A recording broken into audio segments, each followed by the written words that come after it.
Good morning mga kumarites, ito nga at nag-order ako ng pantakip dito sa aming bintana. Papalitan na nga po namin yung aming kortina para naman nga po pwede namin isara pag meron nga pong sikat ng araw. Uri nga po ang tawag dito at tuwang-tuwa nga po kasi ako pag nakakakita ako ng ganito sa ibang kumami. Lalo na nga po pag nagbubukas sila or nagsasarado ng kanilang mga bintana. Pilian ko nga po sa pag-order kung yung window blinds ba na pang Korean or ito nga po buri. Nung tanghali ay nag-order nga po ako ng soft drinks at syempre ng RH.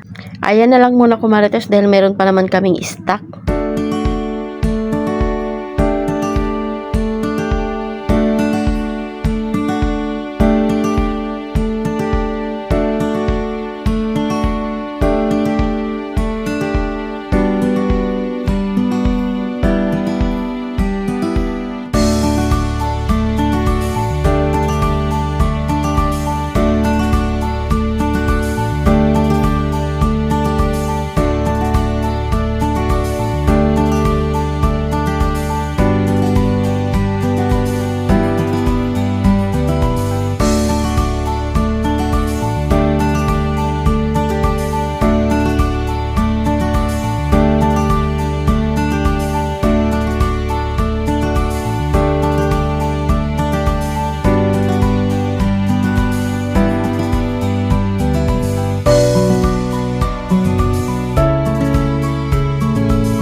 Ayan na to, umpisa na nga ni Jowang ikabit itong aming binili. Hindi nga kasi pwede ang kortina dito kumarites at dahil baka masagi nga po itong aming mga dilata.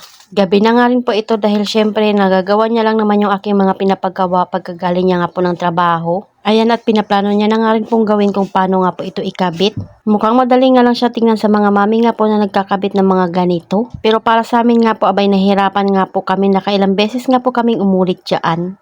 At kailangan pa nga namin manood ng video kung paano nga po ang itsura nito pag sinasara at pag kinakabit. Ganito naman talaga pag sa umpisa pa lang ay mahihirapan ka. Dahil hindi naman lahat ng madali sa iba ay madali rin sa iyo. At sinubukan nga muna namin kung paano nga po ito. Sinasabi ko sa inyo kumarites na ikailang beses nga po kami magtanggal at balik dyan. Sabi ko nga kay Jowa ay tatanggalin ko na nga muna yung dilata sa ibabaw para hindi nga po ito mahulog. Para maikabit nga rin po niya ng maayos yung buri. Meron ko na nga rin po papunta sa likod para hindi nga po talaga sila mahulog. Habang ako nga po ay nagtatanggal ng dilata, ayan siya naman nga po ay nagbebenta. Kuhan ko na nga rin dahil sunod-sunod nga rin po yung bumibili sa kanya. Nga po sa akin na yung taas naman nga daw po yung aking ipapakita. Sabi ko nga sa inyo kumarites yung aking mga tupiin doon abay 2 linggo na nga po iyon. Ganito kasi talagang may pasok ay hindi nga po talaga ako nakakagawa doon sa taas dahil dito nga po ako sa tindahan. Nakakaakyat nga lang po ako doon pag oras na nga ng tulog. Ito naman nga po yung kagandahan pag nakabukod nga po tayo ay wala na nga po nangingialam sa atin kung ano nga po magiging itsura ng bahay natin.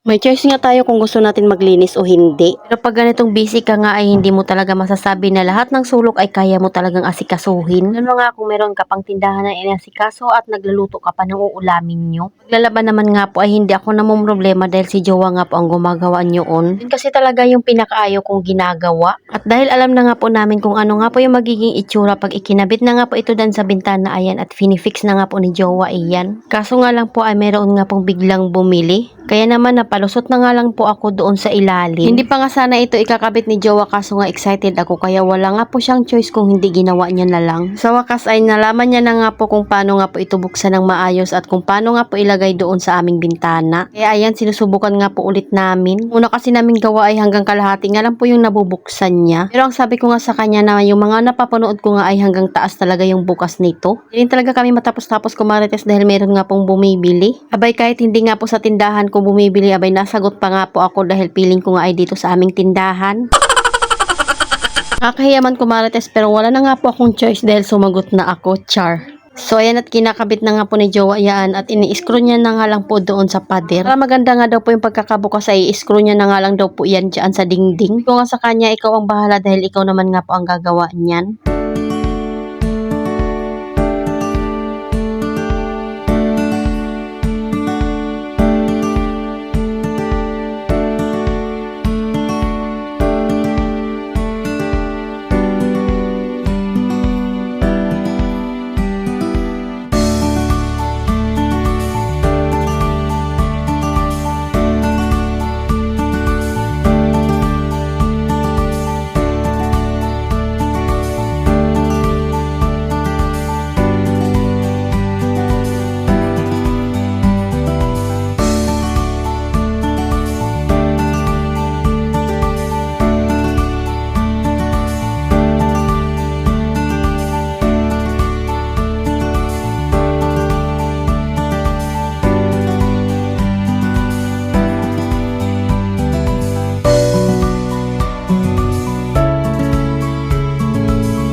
Si Kuya Sian na nga po yung nagbabantay ng aming tindahan dahil ako nga po ay nagluluto ng aming hapunan. Habang yung papa namin ay busy nga po sa kanyang ginagawa. Ito lang talaga yung kagandahan ko, Marites, kung nasanay na nga po yung anak mo sa pagbabantay ay kayang-kaya niya na nga po talaga iyan. Nagpabarya nga po siya doon sa bayad ng GCash namin dahil buo nga po yung pera. Ito lang din talaga yung kagandahan pag hiwalay-hiwalay nga po yung benta mo ay pagkailangan pa ng barya ay may makukuhaan ka.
Sa wakas ay natapos na nga ni Jowa yung kanyang ginagawa. Ayan, at sinusubukan ko na nga po siyang buksan. Hindi ko na nga po nilagyan ng dilata dyan sa pinakagitna para nga po meron siyang bukasan. Ito nga po yung binili ko, Kumarites, dahil dilata nga po yung nakalagay dito at para pag sumikat nga po yung araw ay hindi nga po maiinitan itong aking mga paninda. Ano sa tingin nyo, Kumarites, at bumagay ba dito? Sabi ko kay Jowa ay ayusin niya nga yung aking padahon dyan sa bintana. Para mas maganda nga pong tingnan. Ayan po kasi yung itsura niya pag wala nga pong padahon at plain nga po masyado. Ayan, at hindi na nga boring itong tingnan yung aming bintana, Kumarites. So ayun lang naman, Kumarites. Salamat sa panonood. Follow for more. God bless us. At sana i-share nyo na nga rin po itong aking video.